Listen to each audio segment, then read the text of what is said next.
o hay soberanía tecnológica europea o Europa como proyecto político no continuará. Se ha instalado lo que a veces se llama la paradoja europea. ¿Cómo puede ser que en Europa hagamos ciencia de primer nivel mundial, pero esto no redunda en el beneficio de sus empresas? Que tu plataforma te la esté proveyendo alguien que yo te diría que no esté ligado de pies y manos a un único modelo. Porque en el largo plazo, poner todo tu performance empresarial confiada en que va a ser un único proveedor de un tipo de modelos, a mí me suena demasiado arriesgado. ¿Resolver un problema es darme siempre la solución adecuada? ¿O es explicarme cuáles son las reglas a través de las cuales llego a la solución adecuada? La primera, la IA lo ha conseguido. La segunda, no lo ha conseguido. Voy a mirar todos mis procesos, incluyendo los datos, cuáles de ellos podrían ser mucho mejores gracias al uso de la IA. Y voy a hacer un análisis profundo de qué pequeñas aplicaciones, o agentes, o grandes softwares, o desarrollos a medida, o lo que sea, yo me puedo permitir para mejorar la eficacia de mis procesos. La diversidad es seguramente el vector más claro de creatividad. Los problemas hoy en día además son tan complejos que solo a través de la colaboración puedes avanzar.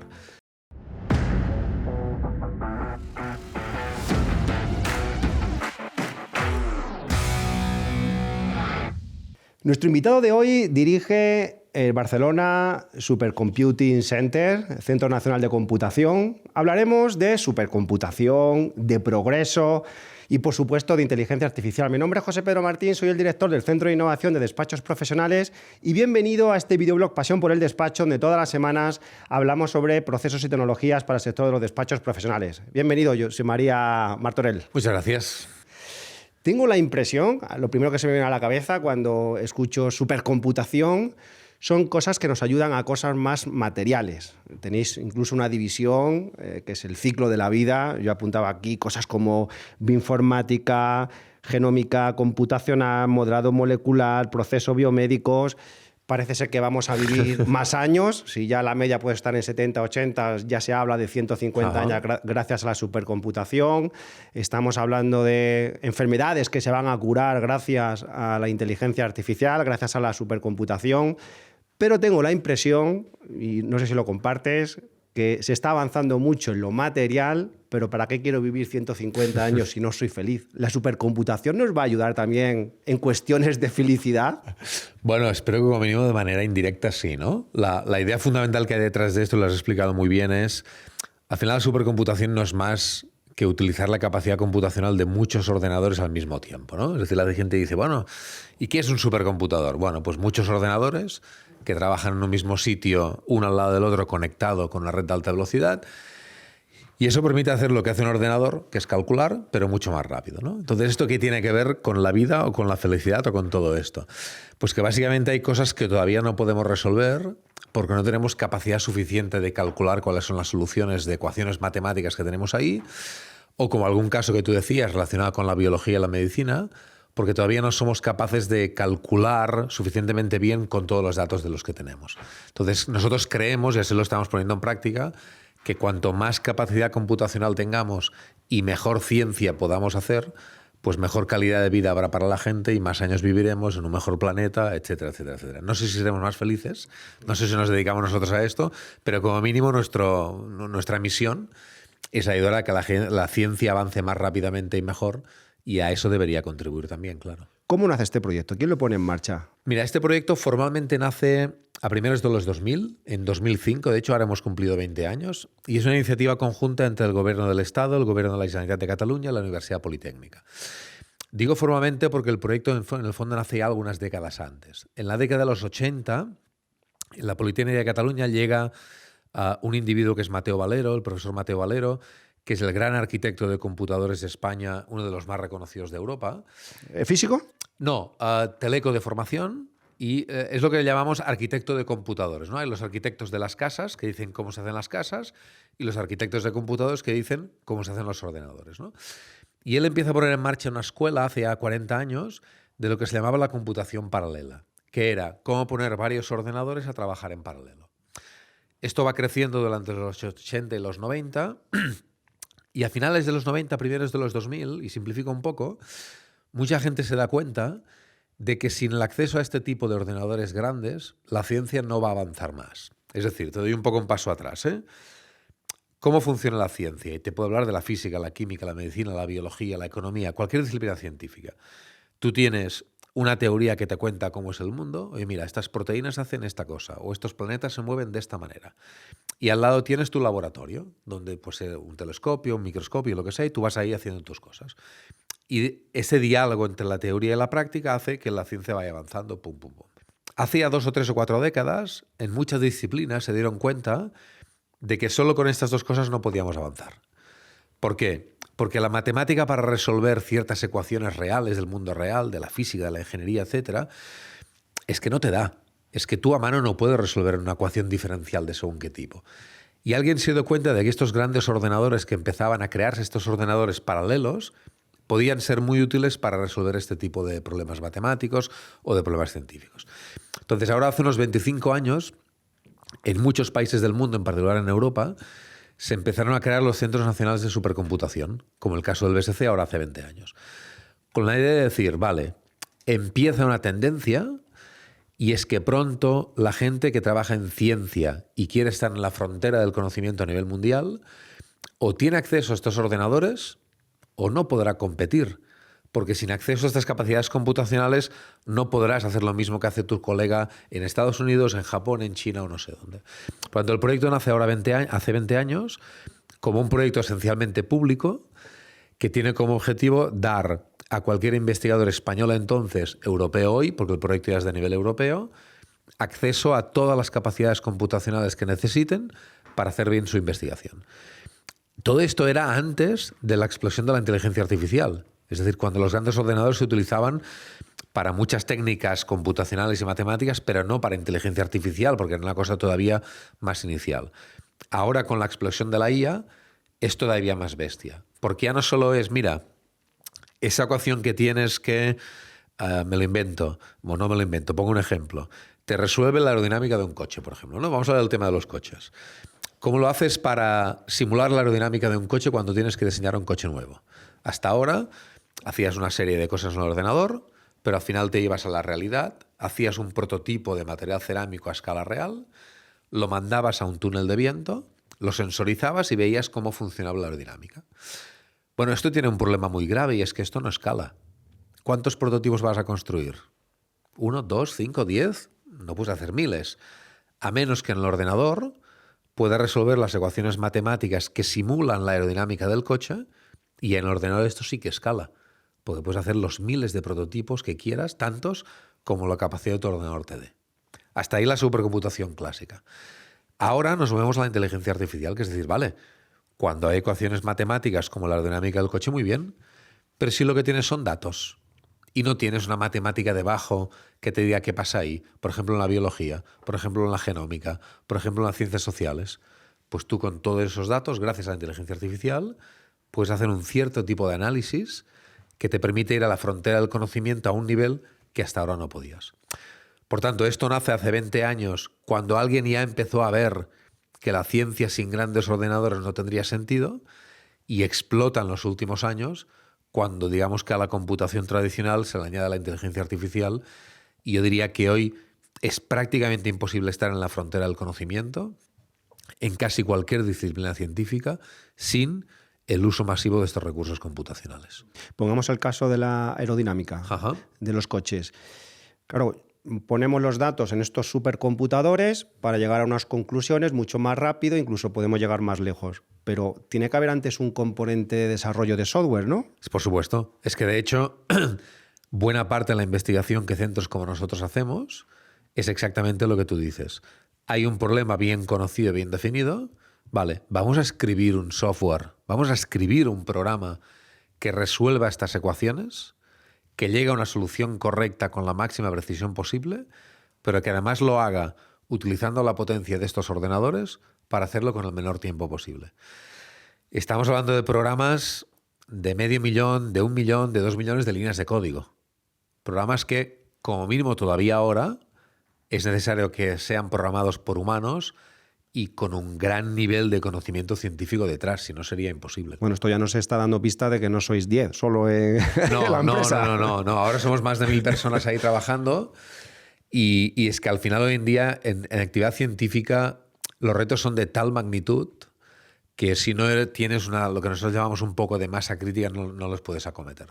Y eso justifica que los grandes centros de computación en Europa y en el mundo seamos instituciones de muchos centenares de personas. ¿Sois empresa privada? Somos consorcio público. ¿Quién participa? El Gobierno del Estado, el Gobierno de la Generalitat de Cataluña y la Universidad Politécnica de Cataluña. ¿Y los ingresos de dónde vienen? Los ingresos vienen básicamente tenemos como dos presupuestos, si quieres, hablando más en temas económicos. Uno es la financiación de infraestructuras, que ahora voy porque hay un acondicionamiento geopolítico muy importante. Y otro es lo que diríamos el ingreso del día a día, los gastos corrientes, ¿no? Nosotros estamos en unos gastos corrientes de unos 90-100 millones al año, de los cuales unos 10-15 millones vienen de los patronos que te he comentado, de los propietarios del consorcio, que es la aportación, diríamos, estructural. Y lo demás es dinero que nuestros investigadores captan para desarrollar sus proyectos, que puede ser de fondos típicamente públicos, Comisión Europea, Gobierno, etcétera, o a veces privados por empresas que quieren desarrollar proyectos. En las infraestructuras, todo esto que hacemos nosotros lo hacemos con más de 1.000 personas, pero lo hacemos también porque tenemos un Mare Nostrum, que es un gran ordenador, el más grande de España y ahora mismo el tercero más o menos de Europa, que es un ordenador que viene financiado a medias por la Comisión Europea y los 27 Estados miembros de la Unión. Y de hecho, aquí hay una idea geopolítica muy interesante. Hace, yo te diría que 10 años, la mayoría de los grandes países europeos, si te lo simplifico mucho, te diría que cada uno se compraba su maquinita. España tenía su ordenador, Alemania el suyo, Francia el otro y tal, igual. En todos los sitios hay algo similar a lo vuestro. En todos los sitios hay algo similar a lo nuestro. En Italia, en Finlandia, en Alemania, en Francia, en Países Bajos, en la mayoría de los países, ¿no? Había como ordenadores nacionales que estaban bien, que nos coordinábamos, pero que nos quedábamos cortos a nivel de la magnitud de la infraestructura, de la inversión necesaria para competir con nuestros colegas en otras partes del mundo. Hace 8 o 10 años empezamos a hacer un discurso con la Comisión Europea que básicamente era algo que hoy está de actualidad, pero que hace 10 años casi nadie decía, que era: o lo hacemos juntos como europeos y somos soberanos en esta tecnología, o no podremos competir con Estados Unidos, con China, con Japón. La Comisión lo oyó, puso en marcha una iniciativa nueva en 2019, que hoy ha cristalizado, y hoy las grandes máquinas europeas, tenemos una en Finlandia, una en Italia, la nuestra en España, y ahora se está poniendo en marcha una cuarta en Alemania, son todas de titularidad compartida entre la Comisión Europea y los Estados miembros. Esto para que veas hasta qué punto es geoestratégico tener una infraestructura de este tipo en un país como el nuestro. Pros y contras. ¿De qué? De ese proyecto. Hay básicamente pros. Porque el hecho de... La contra fundamental es que a la que tienes que poner de acuerdo con 26 Estados miembros más, todo va un poco más lento. El pro fundamental es que el alcance de la inversión, de la magnitud, de la dimensión de todo, es mucho mayor, y es que ya es la única manera de poder competir en el mundo. Es decir, si yo quiero que un biólogo que está en la Autónoma de Madrid pueda tener acceso a recursos computacionales que le den capacidad para competir con su colega de Shenzhen, de Columbia o de Osaka, yo necesito ya un volumen de inversión y de masa crítica que, si no es un proyecto de dimensión europea, no lo puedo hacer. Seguramente ni tan siquiera Francia o Alemania, que son los grandes países a nivel de inversión en Europa, ellos también han visto que solos no lo pueden hacer y que necesitan de un planteamiento totalmente paneuropeo. Vamos un poco más lentos porque poner de acuerdo 27 Estados miembros y una comisión no es lo mismo que decidir como un solo país, pero a cambio la ambición del proyecto vale muchísimo la pena. Por ejemplo, hemos escuchado que Estados Unidos va a invertir 500.000 millones de euros. ¿Van a invertir esa gran parte también en centros de computación? Sí, no sé si la mayoría, pero una buena parte. En Estados Unidos hay un modelo que en Europa no tenemos, y ahora intento explicar el porqué, que es donde conviven centros públicos y privados. Hay una gran red de centros que ellos llaman laboratorios nacionales, también de origen público. ¿Algo similar a lo vuestro? Sí, nuestros colegas de Argonne en Chicago, en Oak Ridge, el Sandia National Lab, el Lawrence Livermore en California. Hay 5, 6, 7 que podías identificar con los 5, 6, 7 en Europa. Esto es muy, muy similar. Involucrando también a universidades, supongo. Siempre ligadas con la universidad local. El de Argonne, pues la Universidad de Chicago, el de Lawrence Livermore con Berkeley. Siempre es una cosa muy similar a la que te he contado yo. El Estado federal, digamos, la administración más local y la universidad local. Ahí con distintas geometrías, todo es muy parecido.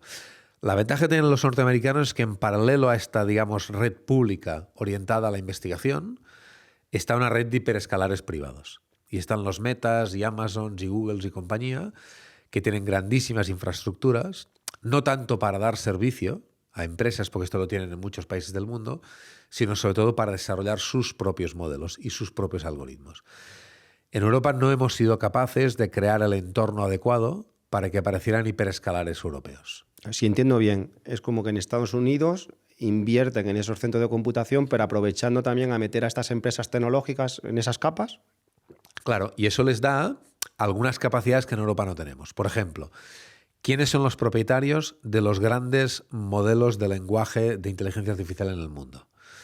Amazon, Google, que tiene Gemini, OpenAI, que tiene ChatGPT, Meta, que tiene Llama. ¿Por qué en Europa no hay compañías de este tipo que han hecho estos pasos adelante en grandes modelos de lenguaje? Tenemos Mistral, ¿no? ¿Puede ser? Tenemos Mistral, que es una compañía en toda Europa. Europa tiene más habitantes que Estados Unidos y Mistral no tiene todavía productos del nivel y de la potencia de ciertas compañías norteamericanas, ¿no? Entonces, al final piensas, ¿somos menos? No, no somos menos. Somos más. Hay mayor número de habitantes en Europa que en Estados Unidos. ¿Hay menos dinero? Bueno, no hay menos dinero. Estados Unidos es una economía muy rica, pero en Europa es una economía muy rica contada todo conjuntamente.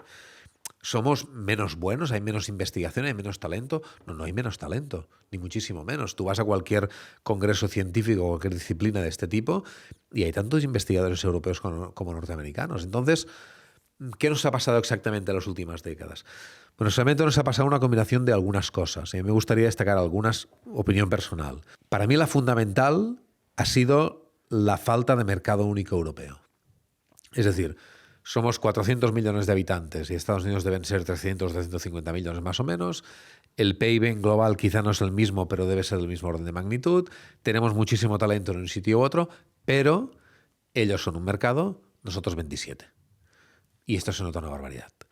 Porque ni las inversiones son del mismo nivel de ambición, ni la flexibilidad, ni la velocidad es la misma. Y cuando esto lo vas acumulando a lo largo de años y lustros y décadas, al final te das cuenta que tu sistema tecnológico e industrial no tiene nada que ver. Y además, Estados Unidos ha tenido históricamente una política tecnológico-industrial, y yo diría, si me permite la expresión muy coloquial, yo diría que mucho menos liberal de lo que parece, ¿no? Es decir, todos nos imaginamos Estados Unidos como un país donde es muy liberal en lo económico, y lo es, pero en cambio cuando tiene que ver con tecnología profunda, con las últimas fronteras tecnológicas, el intervencionismo público, la política industrial pública, la cantidad de dinero público que hay es absolutamente espectacular. A través de NASA, a través de DARPA, a través del sistema militar, a través de un montón de instrumentos. Es lo que pasa en el libro, no sé si conoces, que editó Mazzucato hace unos años, ¿no? que se llama el Estado emprendedor. Mazzucato coge el iPhone, era un ejemplo muy sencillo, y dice, mira, este teléfono es único porque tiene este conjunto, no sé si son 14 o 15 tecnologías únicas. La que te permite con el dedo escribas, la de identificación de tu cara, ¿no? 14 o 15 tecnologías. Se pone a analizar todas y cada una de estas 14 y 15 tecnologías. Estira del hilo de cada una de ellas y al final, ¿qué hay siempre? El gobierno americano. Con una ayuda, con un proyecto, con una subvención, con un centro de investigación, siempre. Ha habido, aunque no lo parezca, una política pública de inversión industrial y tecnológica explícita muy fuerte que en Europa no ha existido.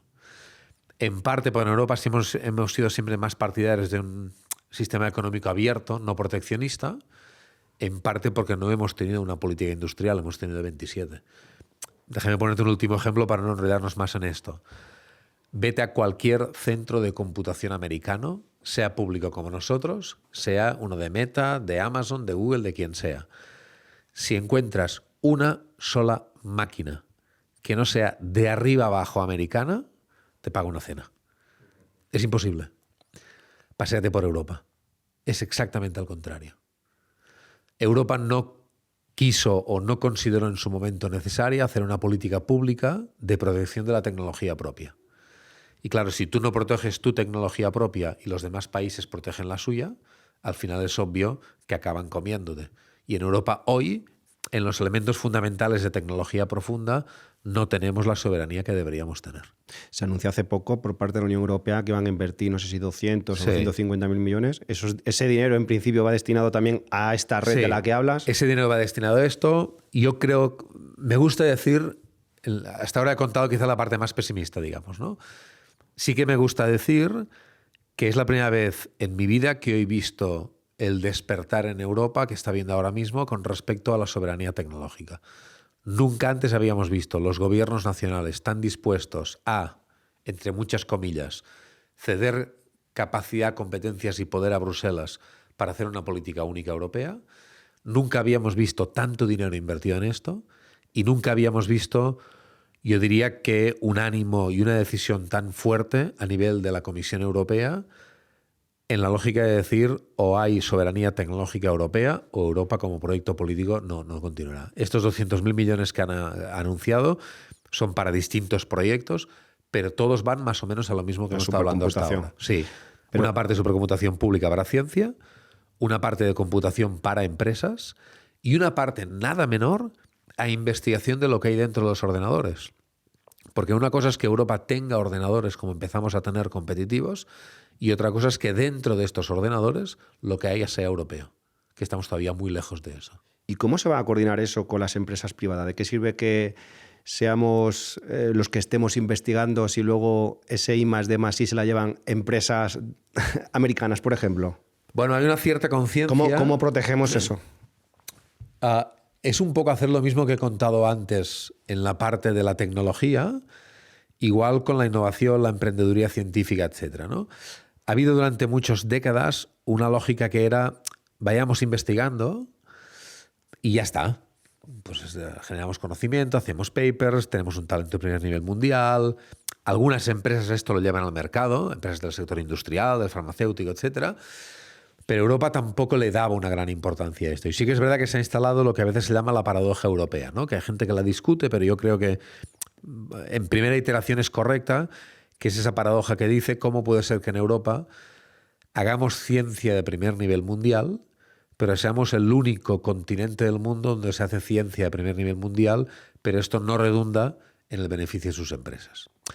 No es exactamente cierto, porque si esto fuera así, el sector empresarial europeo sería un desastre, y no lo es, y hay empresas en Europa buenísimas, pero sí que es verdad que cuando tú miras China, cuando miras Japón y cuando miras Estados Unidos, que son los grandes players mundiales en estos sectores tecnológicos, ahí hay un aprovechamiento mucho mejor de su investigación para el mundo privado, el mundo tecnológico, farmacéutico, industrial, etc. Esto va sí o sí de política pública y de hacer una política industrial que tiene que ser un punto proteccionista con tu tecnología y que tiene que invertir muchísimo dinero en que tus empresas puedan comprar esta tecnología local más barata, la puedan desarrollar, la puedan estirar, etcétera, etcétera, etcétera. Hubo un momento en que seguramente un americano, un chino o un japonés pudo comprar un ordenador del otro país porque quizás era un poco mejor que el suyo. Pero ninguno de estos países lo ha hecho nunca. Han preferido apostar fuerte por la tecnología local, a veces hasta sin poder llegar a tener acceso a la mejor tecnología del mundo, pero confiando que acelerando lo suficiente y con suficientes recursos llegarían ahí, y ellos han llegado. Yo creo que en Europa se está en la senda de conseguirlo, aunque yo siempre hablo de Europa como si fuera un país comparándolo con China, Japón y Estados Unidos, y ni mucho menos lo somos, porque políticamente es algo mucho más complicado, ¿no? Pero yo sí puedo ver el vaso medio lleno. Diría que nunca como ahora había visto tanto convencimiento en Europa a nivel geopolítico, económico y tecnológico de la necesidad de conseguir esta soberanía económica y tecnológica, sin duda. ¿Estáis haciendo ya acuerdos, colaboraciones, reuniones con el Estado español? Bueno, sí. De hecho en el fondo... Semanal ya, pues supongo, porque con la urgencia y con la importancia que tiene esto... De hecho, formalmente formamos parte del gobierno, porque somos un consorcio que mayoritariamente está participado por el gobierno del Estado, con lo cual somos parte gubernamental. Por parte de un ministerio, ¿no? Nosotros estamos adscritos al Ministerio de Ciencia, aunque tenemos también mucha relación con el Ministerio de Transformación Digital, que es el otro gran ministerio que hay en temas de ciencia y digitales en el gobierno español. Y de hecho, en el fondo, nosotros somos los representantes del gobierno en Europa cuando se discuten este tipo de temas de supercomputación y demás. Con lo cual, el alineamiento a nivel gubernamental es absoluto. Hay un muy buen diálogo y, en el fondo, en todos los países europeos pasa lo mismo, ¿no? Hay como una capa política donde se toman las grandes decisiones con la Comisión Europea. y hay una capa, diríamos, científico-tecnológica, donde estamos nosotros y los equivalentes a nosotros en el resto de Europa, que trabajamos por debajo de las cosas para que técnicamente estén bien preparadas. Pero a nivel de inteligencia artificial, ¿hay algún departamento específico o, por entenderlo, vosotros estáis convirtiendo en esa división o en ese departamento estatal? Los centros de IA? supercomputación al final son los Centros Nacionales de Inteligencia Artificial. El gobierno obviamente tiene su estrategia, ha sido publicada, ha sido aprobada, hay un montón de pilares y varias iniciativas. Algunas de las iniciativas básicamente son reforzarnos a nosotros para poder ofrecer estas capacidades computacionales a científicos, poderlos ofrecer más adelante a empresas, poder trabajar a nivel europeo en qué algoritmos y modelos de lenguaje salen publicados, para que nuestros idiomas estén bien representados en estos algoritmos, etcétera, etcétera, etcétera. De hecho, ahí la simbiosis es muy fuerte, igual que pasa en los otros países que antes mencionaba. El gobierno americano, bueno, ahora el gobierno americano es una cosa un poco complicada con los últimos cambios políticos, ¿no? Pero tradicionalmente difícilmente hacía algo relevante en su sector sin tener en cuenta y hablarlo y colaborar muy directamente con su red nacional de centros de supercomputación. Esto es cómo funciona en todo el mundo. ¿Tiene sentido que cada estado tenga su propio LLM? Tiene sentido, pero sí, solo sí es abierto. Es decir, me explico. Modelo de lenguaje. ¿Qué necesitas para hacerlo? Conocimiento, talento, algoritmos, datos y computación. ¿Vale? En manos solo de unos pocos estados europeos está tener estas tres cosas, y en nuestro caso es uno de ellos. Tenemos grandes computadores, tenemos una infinidad de datos, pero además tenemos un idioma, como es obvio, con millones y millones de hablantes, y además tenemos muy buen talento trabajando en esto. Vale.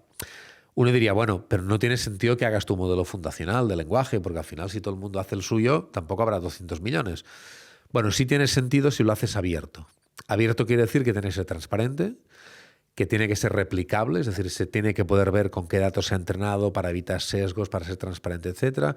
Tiene que ser compliant con la regulación europea y tiene que ser abierto para que encima de este lenguaje se puedan construir otras capacidades.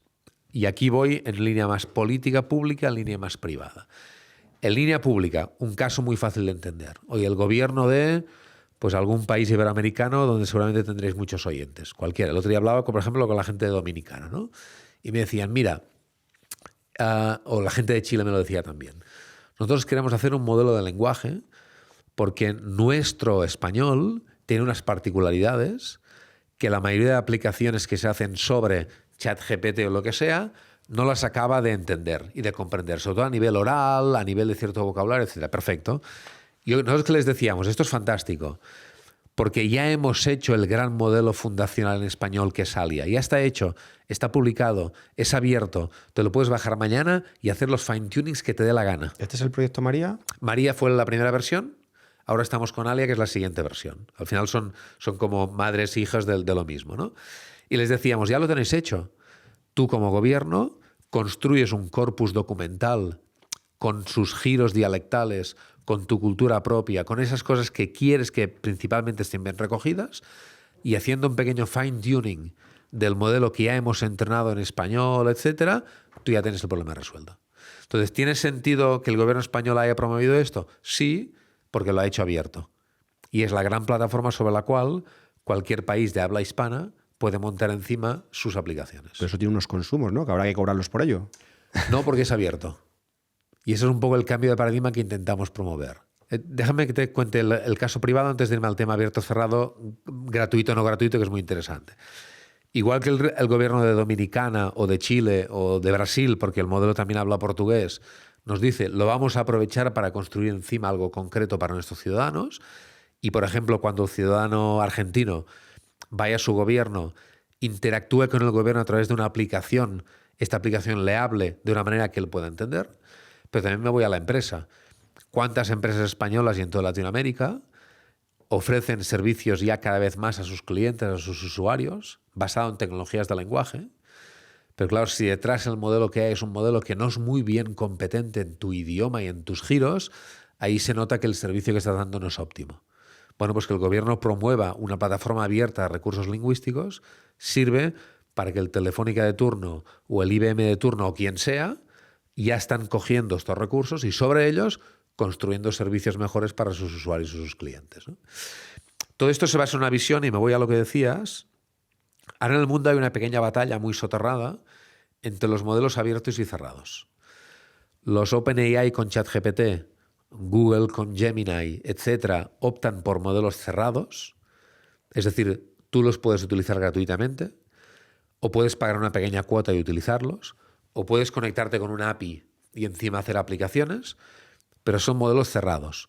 No conoces la arquitectura del algoritmo, no conoces cómo ha sido entrenado y no conoces en profundidad los datasets utilizados para entrenarlos. Bueno, este es un modelo. Ese modelo se basa en ganar dinero por el uso de los modelos, sea a través de APIs o de consultoría o de montar aplicaciones encima de lo que sea.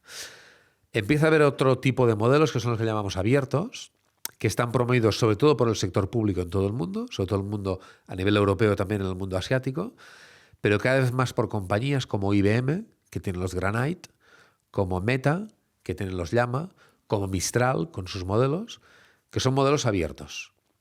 Abierto no necesariamente quiere decir gratuito, aunque habitualmente sí. Abierto quiere decir, sobre todo, transparente, donde conoces con qué máquinas has entrenado, qué arquitectura del algoritmo y, sobre todo, qué datasets has utilizado para entrenar ese algoritmo. Y esto hace que, además, en Europa sea totalmente compliant con las regulaciones europeas. Yo no digo que sea uno mejor que otro, son simplemente aproximaciones distintas. El modelo cerrado es una aproximación más orientada al cobro por uso. El modelo abierto es un modelo más orientado al ecosistema. Hoy tú dirás, bueno, ¿y por qué Meta, que es una compañía que tiene que ganar dinero, hace un modelo de lenguaje como Llama, que son modelos muy buenos, y los abre? Bueno, porque encima del código abierto se pueden desarrollar muchas aplicaciones con las cuales ganar mucho dinero. Y si tú eres el que orquestra el ecosistema, ahí tú puedes también ganar mucho dinero. Por lo tanto, hacer modelos abiertos no quiere decir no monetizar esto. Nuestra visión, y es una visión muy particular, es que vamos a un mundo en el cual los modelos cerrados pueden acabar ahogándose. Porque tú, un modelo cerrado, mantenerlo al primer nivel mundial, dependes única y exclusivamente del dinero que tú inviertas en él. Pero entonces, algún informático que nos esté escuchando ahora, que está desarrollando un montón de plataformas sobre ChatGPT. Sí. Lo que estás diciendo es que se puede estar encerrando su futuro. Lo que estoy diciendo es que lo que tiene que hacer, y seguramente ya lo estará haciendo, es construir su plataforma, lo que nosotros llamamos agnóstica a modelos. Y ahora me meto en un charco que no es mi charco, pero ya nos entendemos. Como en cualquier negocio, quedar ligado a un único proveedor nunca parece una buena idea. Entonces, la mayoría de las cosas, quizá hay algún caso muy concreto en que solo puedes ir con uno. Vale, ahí no te digo que no. Pero la mayoría de las aplicaciones, habla con cualquier desarrollador y te dirá que ChatGPT funciona de narices, y que Gemini funciona muy bien, y que Claude es espectacular, y que Llama, Mistral, y Falcon, y Granite, y Losalia funcionan muy bien también para ciertas cosas. Entonces, lo que típicamente la gente empieza a hacer son plataformas que son agnósticas a modelos, que funcionan muy bien, entre muchas comillas y exagerando, con cualquier modelo que le pongas debajo. En función de la precisión, el tipo de aplicación, los costes versus rapidez que te puedas permitir, escogerás uno o escogerás otro. Te conectarás con ChatGPT a través de una API o te bajarás un Llama, te lo instalarás on-site en tus infraestructuras y lo correrás ahí y totalmente de manera gratuita. A veces cuando yo en clase cuento esto a los alumnos, ¿no?, les hago una tabla en que pongo abierto, cerrado, y empezamos a hacer esta discusión de pros y contras de cada uno de los modelos. Y al final llegamos a la conclusión siempre de que no hay uno mejor que otro.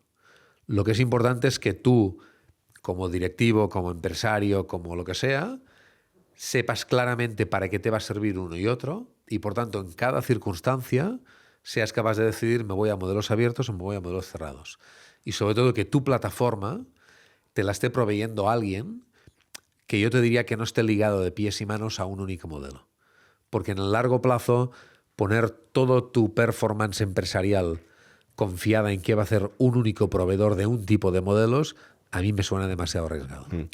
Hace ya casi un año escuchaba que en Inglaterra se dieron cuenta que a nivel de administración pública tenían no sé cuántas miles de páginas web, tantas por ministerio y a su vez el subministerio del subministerio.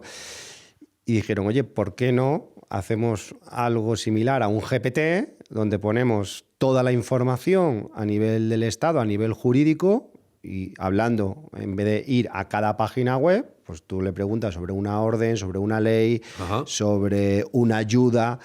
¿Tiene sentido esto? A mí lo veo de sentido común y seguro que si lo he pensado yo, lo habrán pensado miles de personas, ¿no? Es decir, oye, ¿por qué no a nivel del Estado empezamos a centralizar toda la información pública? ¿Se está trabajando en esto? ¿Te suena algo? Sí, eso lo veremos pronto.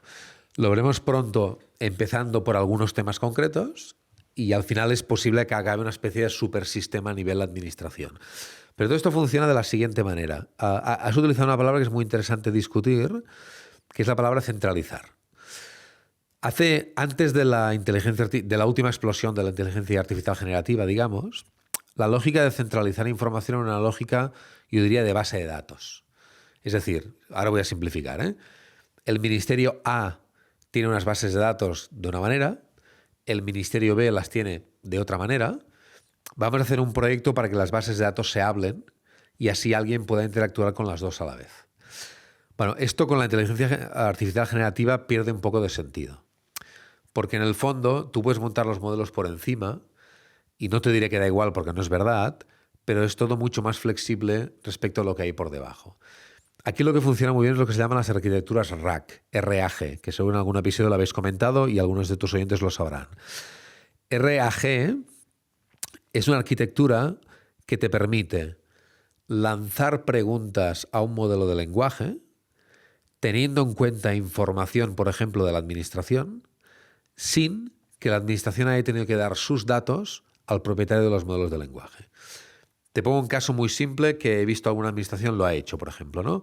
Un sistema de consulta al diario oficial, al boletín oficial correspondiente. Tú puedes hacer dos cosas. Una cosa es coger un gran modelo de lenguaje, ¿vale?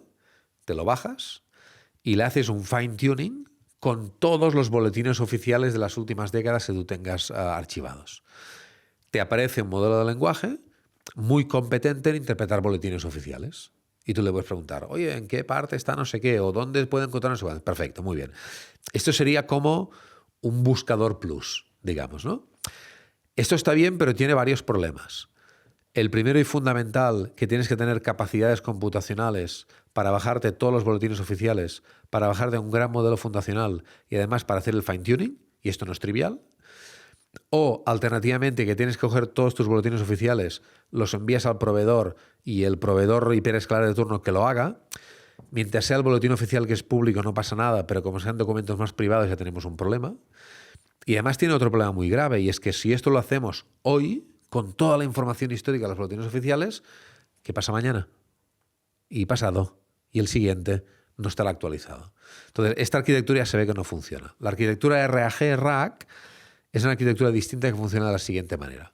Yo le pregunto a un algoritmo algo que tenga que ver con los boletines oficiales. Seguimos con el mismo ejemplo. Entonces, el algoritmo, en lugar de írsele a preguntar al ChatGPT de turno directamente, primero hace una búsqueda en la base de datos de boletines oficiales.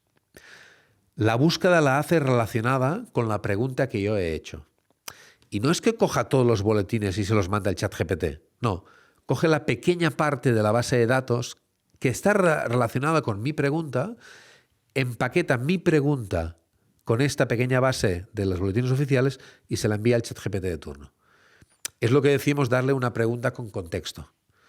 Y el ChatGPT responde mucho mejor que lo haría sin el contexto, porque le has dado la pista, le has dado ese contexto jurídico en este caso de hacia dónde va la pregunta, y la respuesta que obtienes tiene la precisión de un gran modelo de lenguaje, pero además el contexto de una información determinada.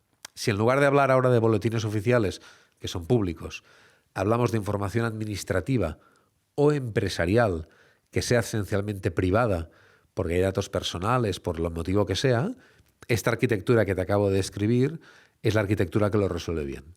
Entonces, muy pronto empezaremos a ver, yo he visto ya algún piloto por ahí, de sistemas de atención al ciudadano o en general al usuario, que permiten resolver preguntas haciendo referencia a información concreta de la base de datos corporativa o administrativa. El problema con el sector público, como bien sabéis, lo que os dedicáis al mundo jurídico, es que hay un problema de responsabilidades. Claro, si yo le pregunto a Google que me encuentre una ley en un boletín oficial y Google no me la encuentra bien, oye, pues es un problema de Google y yo tenía que haber buscado mejor. pero si este servicio no óptimo me lo da la propia administración, aquí hay un problema que no es obvio cómo se resuelve. Es por eso que estas arquitecturas están comenzando a funcionar muy bien internamente en administraciones y empresas para sus propios trabajadores. Seguro que tendréis despachos asociados que ya están empezando a implementar esto. Es decir, soy un despacho mediano, no es necesario que sea muy grande, llevo décadas de historia y tengo un montón de casos y de clientes y de jurisprudencia y de un montón de cosas. ¿Cómo pongo en valor toda esta información? No se la quiero dar a Google y que me entrene un modelo para todo el mundo, porque es mi información, es mi valor añadido. Bueno, pues le pido a alguien que me monte una infraestructura RAC, de tal manera que mis trabajadores, en lugar de ir a la base de datos a buscar, a ver si encuentro un caso, o preguntar al colega al lado, oye, ¿tú has encontrado nunca un caso que tuviéramos con esta cosa y tal? Le pregunto a mi sistema, a mi oráculo corporativo, que apalancándose en el chat GPT de turno, buscan mi base de datos corporativa y me responde información mucho más precisa de lo que es preguntarle al colega, pasarse horas en la base de datos documental o ir directamente al chat GPT. Hay un proyecto ya a nivel internacional que es el que están utilizando la gran mayoría de los despachos top en España a nivel mundial, se llama Harvey, que además creo que están también invertidos, ¿no?, por OpenAI. Ajá. Y va un poco la línea esa, ¿no? Sí, y además firman acuerdo de confidencialidad, dice, oye, utiliza toda mi gestión del conocimiento, toda mi zona knowledge, pero...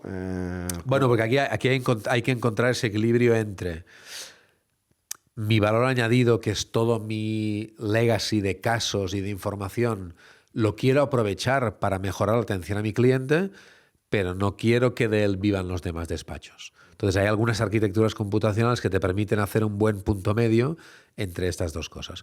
Ya veremos, ¿eh? Yo reconozco que es un sector, el jurídico y en general el empresarial, donde no es evidente cuáles serán las aplicaciones que van a acabar, digamos, triunfando o acabando siendo las commodities, ¿eh? No me parece para nada evidente y creo que veremos todavía muchos intentos y muchos cambios en los próximos años. ¿Tenéis un superordenador? Sí. Mare Nostrum. Mare Nostrum. ¿Por qué número vaya? El 5. El 5. Intenta ponernos un ejemplo para que veamos la diferencia entre lo que tardaría en hacer un cálculo que hacéis vosotros con el supercomputador y lo que haría yo con mi ordenador de casa. Mira, el otro día estaba con una empresa farmacéutica y les ponía un ejemplo que nos pidieron, un ejemplo de simulación de un tumor, ¿no? Es un caso parecido al que te decía antes de los coches. ¿Yo puedo generar un tumor en el laboratorio? Puedo. Experimentación animal y demás. Pero si lo genero en el ordenador, voy mucho más rápido con muchas cosas. Creo recordar que los datos exactos eran que la simulación de 1 centímetro cúbico de tumor, que un tumor no son más que miles de células que en lugar de desaparecer se van regenerando, en tu ordenador portátil hubiera llevado 1 año y medio y en nuestro ordenador llevaba 15 días. Son entre 2 y 3 órdenes de magnitud, entre 2 y 3 ceros. Y es un buen ejemplo esto, yo les decía a la empresa farmacéutica, pues les decía, nadie puede esperar 1 año y medio a tener un modelo de una enfermedad montado, es demasiado. Pero 15 días sí que los puedes esperar. Bueno, pues estos 2, 3 órdenes de magnitud, este factor 100, factor 1000, es el factor que la gran computación y la inteligencia artificial está empezando a introducir, ya en el mundo industrial, en el mundo de la investigación, en el mundo empresarial. ¿Solo hay uno? ¿De qué? Es decir, tenemos un ordenador. Sí. Voy a hablarte como usuario que no entiende de esto. Entiendo que mientras que estás con un proyecto en ese ordenador, no puedes estar con otro proyecto en paralelo. No, buena pregunta. En ese sentido, oye, niño, que mañana me toca a mí. Mañana me toca a mí. No, es muy buena pregunta. Y tiene además una respuesta que es la siguiente. Casi nadie utiliza todo el Mare Nostrum 5 a la vez. Estamos hablando de unos 700.000 procesadores en un mismo sitio físico. Y es prácticamente imposible escribir un programa que lo pueda utilizar todo a la vez. Entonces, típicamente, en cualquier momento del tiempo, hay 5, 6, 7, 8, 10 usuarios a la vez a las que les hemos virtualizado un mini superordenador para que utilicen esa parte del ordenador para ellos, ¿no? Entonces, ¿esto cómo funciona? Es bastante interesante. En toda Europa, los 4 o 5 grandes ordenadores que somos, trabajamos conjuntamente, en el sentido de que cada 3, 4 o 5 meses abrimos una llamada. Y cualquiera puede responder. Oye, mira, yo soy un investigador que trabajo en biología, en economía, en física. Tengo este problema. Necesito 3.000 GPUs de tal tipo durante 8 semanas y 2.000 terabytes de datos para hacer esta simulación.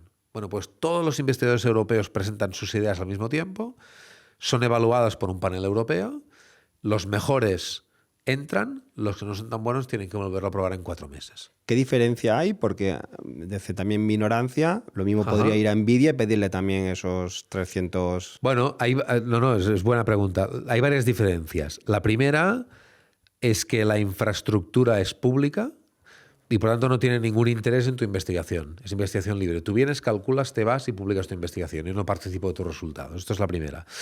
La segunda es que este grupo de máquinas europeas tenemos unas arquitecturas computacionales perfectamente preparadas exactamente para lo que vas a necesitar. Y no es evidente que un hiperescalar lo tenga preparado.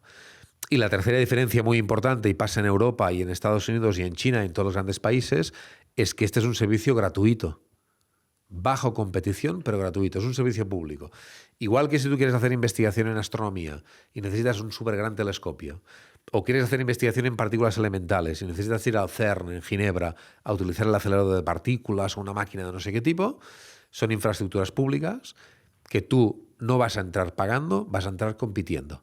Tienes que presentar el mejor proyecto posible y entonces lo vas a conseguir. Con lo cual, en cualquier momento tú miras un supercomputador de cualquier parte del mundo y no verás, en el fondo no verías un ordenador. Si entras un poco dentro verías 6 o 7 pequeños ordenadores trabajando a la vez en la misma infraestructura con 6 o 7 usuarios utilizando la parte que les ha sido asignada. ¿Cuál fue el proyecto, si se puede contar, ¿Sí? que más recursos se necesitó? Que casi tenías a todo el Mare Nostrum puesto al 100%. El último proyecto de este tipo, y hemos hablado ahora de él, es el entrenamiento de los modelos ALIA, de los modelos de lenguaje en español en lenguas oficiales.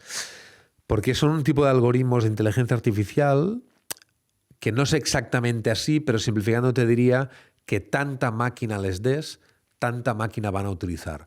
Porque es un tipo de cálculo que escala muy bien y si les das 256 GPUs, bien, y si le das 512, bien, y si le das 1024, también.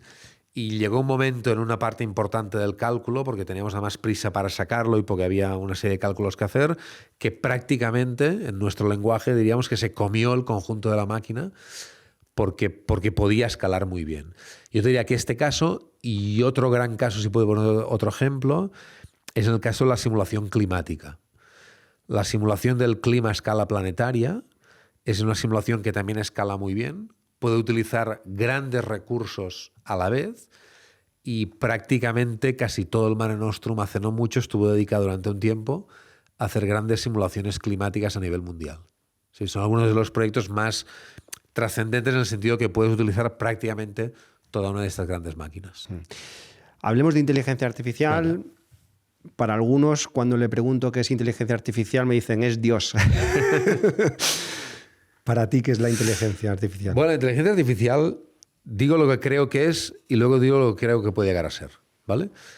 Ahora mismo la inteligencia artificial es una rama de la informática que se dedica a desarrollar programas, software, que son capaces de resolver tareas que típicamente han sido resueltos por humanos. Esto es la inteligencia artificial. Predecir comportamientos, escribir textos, identificar patrones, saber si esta imagen es una persona o es otra persona. Todo esto son tareas que los humanos sabemos hacer, que para hacerlas utilizamos lo que nosotros llamamos inteligencia y que hay algoritmos que ahora también son capaces de hacerlo y eso es lo que llamamos inteligencia artificial. Cuando uno entra un poco más adentro, se da cuenta que la inteligencia artificial no es más que software construido a partir de estadística matemática, entrenada con millones y millones y millones y millones de datos. Simplificándolo mucho, diría que son operaciones matemáticas más o menos complejas, basadas en multiplicaciones de matrices, que nos permiten, a partir de lo que ha pasado antes, poder, como en el caso de la generativa, predecir lo que pasará después. A partir de haberme entrenado con millones y millones y millones y millones de textos, a partir de una frase puedo predecir razonablemente las palabras que vendrán después y por tanto genero texto. A partir de haberme entrenado con millones y millones de imágenes, a partir de una descripción genero una nueva imagen. Estrictamente hablando es esto. Los más críticos con la inteligencia artificial se quedan aquí y dicen, oye, ya está, es pura estadística matemática. En inglés algunos les llaman los stochastic parrots, los loros estocásticos. No son más que sistemas que repiten como loros el resultado de matemática estocástica, de estadística, respecto a todo el aprendizaje previo. Por lo tanto, no hay inteligencia. Es estrictamente esto. Vale. Yo soy escéptico con quedarme solo aquí. No me atrevo a afirmar mucho más. Luego vienen los super hypes de la IA diciendo que son nuevos entes y que será una superinteligencia que no sé qué. Bueno, a mí me gusta mantener la cabeza un poco fría. Es verdad que los resultados que estamos consiguiendo son espectaculares y empieza a ser increíble que sean espectaculares solo por estadística matemática, pero todavía no tenemos una clara idea del por qué está pasando lo que está pasando. Intento desarrollar un par de ideas un poco conceptuales a ver si se me entiende. Primera, el caso del plegado de proteínas, que es un caso así muy, me lo apunto para no olvidarme. Es un caso así como muy científico, muy médico, pero me interesa que los oyentes lo entiendan para que vean dónde estamos, ¿no? ¿Cómo se pliega una proteína dentro de un cuerpo humano, de una célula, de una planta, de lo que sea, pues una proteína vegetal? Es algo tremendamente importante para la biología, tremendamente importante. Y la ciencia no ha sido capaz hasta ahora de determinar cómo se pliega una proteína. Es tremendamente complejo, hay mucha bioquímica involucrada, vale. Hasta que hace unos pocos años ha llegado a DeepMind, la filial de Google, y con un software de inteligencia artificial, con un modelo que llaman AlphaFold, ha resuelto el problema. Ha resuelto el problema. Tú le das cualquier proteína a la que te dé la gana y el algoritmo te dice, ¡pum!, se plega así. Y siempre el resultado es correcto con respecto a lo que el experimento nos da a nosotros. Vale. ¿Esto quiere decir que hemos realmente resuelto el problema? Bueno, define resolver el problema. ¿Resolver un problema es darme siempre la solución adecuada? ¿O es explicarme cuáles son las reglas a través de las cuales llego a la solución adecuada? Son dos cosas muy distintas. La primera, la IA lo ha conseguido. La segunda, no lo ha conseguido. El algoritmo AlphaFold ha resuelto el problema, es decir, ha hecho una nueva ley que explica el por qué las proteínas se plegan así. No. ¿Entendemos profundamente por qué resuelve bien siempre el problema? No. Siguen siendo billones de parámetros matemáticos perfectamente bien ajustados para resolver todos los casos que hasta ahora le hemos pasado al algoritmo.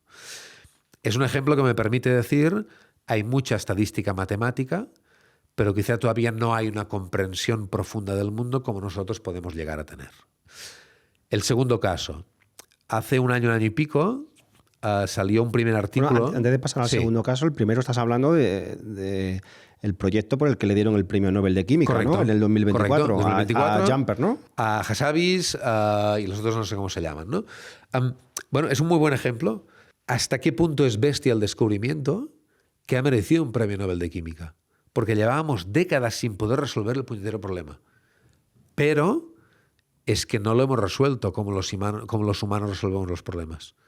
No vale decir, no, es que tengo un sistema que siempre me da bien. Vale, perfecto. ¿Por qué te da bien siempre? ¿Porque has encontrado las reglas que describen por qué las proteínas se plegan así? No. Porque he construido una red neuronal tremendamente compleja, con billones de parámetros, que los he sabido ajustar con un proceso matemático, informático tremendamente complejo, los he sabido ajustar para que me den siempre la respuesta correcta. Es espectacular, pero no es conocimiento humano profundo en el sentido que típicamente estamos acostumbrados a tener. Y ese para mí es el interrogante fundamental de la IA. ¿Seguirá siendo estrictamente resolución por estadística, matemática de problemas muy complejos que nos impresionan porque nosotros no podemos hacerlo, pero que en el fondo no hay una resolución científicamente profunda? Eso es lo que no sabemos. Lo otro que te quería comentar es, empiezan a aparecer, o algunos dicen que empiezan a aparecer, lo que se llaman propiedades emergentes de un modelo. Y hace un poco más de un año la gente de DeepMind también publicó un artículo sobre esto. ¿Esto qué quiere decir? Bueno, la propiedad emergente funciona muy bien con un material, ¿no? Yo tengo este material que tiene unas propiedades de dureza, de transparencia, etcétera. Algunas de ellas no las puedo explicar con las propiedades de los materiales que forman este material de aquí. Al juntar los materiales, ¡pum!, aparecen nuevas propiedades, emergen nuevas propiedades. Bueno, hay gente que dice que empiezan a haber propiedades emergentes en algoritmos de IA, en modelos de lenguaje. Esto quiere decir que yo entreno un algoritmo para que me resuelva una tarea, por ejemplo, escribir texto, y de repente ha aprendido a hacer otra cosa. Ha aprendido a hacer una tarea por la cual yo no lo he entrenado. Bueno, esto es algo parecido a lo que hacemos los humanos, a la que vamos madurando. No todo lo que tú y yo sabemos hacer hemos sido estrictamente enseñados a hacerlo. Yo sé hacer cosas que no recuerdo que nadie me haya dicho, mira, para abrir el tapón, oye, exactamente tienes que aplicar una fuerza de esta dimensión. No, hay muchos aprendizajes que simplemente aparecen, emergen a partir de nuestra experiencia vital. Bueno, pues podría ser que en los algoritmos empezaran a aparecer este tipo de cosas. Y ahí es donde la lógica de si es estrictamente software que hace operaciones matemáticas muy complejas y muy espectaculares, pero nada más que esto, si es simplemente esto, o nos iremos a algo un poco más allá. Pero yo también te diré que no me preocuparía mucho. En los próximos 5 o 10 años, lo que seguro que es la inteligencia artificial es un reto brutal, profesional, para cualquier despacho y para cualquier empresa. La única buena noticia es que, como todas las tecnologías, la IA se adopta a un ritmo humano. Es decir, a veces hago el símil con respecto a Internet, ¿no? O con respecto a la informática clásica. ¿Cuándo apareció Internet? Ya ni nos acordamos, pero hace 30 años. Hace 30 años empezamos a tener el primer email, ¿no? Y ya se veía entonces que iba a cambiar el mundo. Pero desde el primer email o la primera web hasta el hecho de que podamos comprar o coger un taxi con nuestro móvil, han pasado 3 décadas. Quizá ahí había gente que decía que podríamos hacer no sé qué, pero de decir lo que puedes llegar a hacer a poder hacerlo pasan 2 o 3 décadas. Porque hay una cosa es el ritmo al que se desarrolla la tecnología, exponencial, y otra es el ritmo al que adoptamos la tecnología, que es un ritmo puramente humano. Entonces yo tengo la sensación que así como el 2022, 23, 24 han sido años de wow, desde noviembre del 22 que aparece ChatGPT hasta ahora, la sensación ¿cuál es? La sensación es de un ritmo vertiginoso, que cada 2 semanas aparece una nueva aplicación que hace algo increíble. Vale, pero ¿en tu vida real ha cambiado algo gracias a la IA? ¿En la vida de los profesionales ha cambiado algo gracias a la IA? Bueno, sí, los emails en inglés los hago mejor porque me los corrige ChatGPT. Bueno, bien, está bien. Y utilizo el Copilot de Office para mejorar una cosa con Excel. Bien, ¿pero esto es un cambio de paradigma? No, estos son pequeñas mejoras. Por lo tanto, todavía no estamos en el punto en que una tecnología tan bestia como esta haya aterrizado al mundo del día a día, al mundo profesional, al mundo empresarial y esté provocando cambios de paradigma. Y yo creo que es lo que vamos a ver en los próximos 3 a 5 años. Ahora hemos estado 2 o 3 años con wows continuos.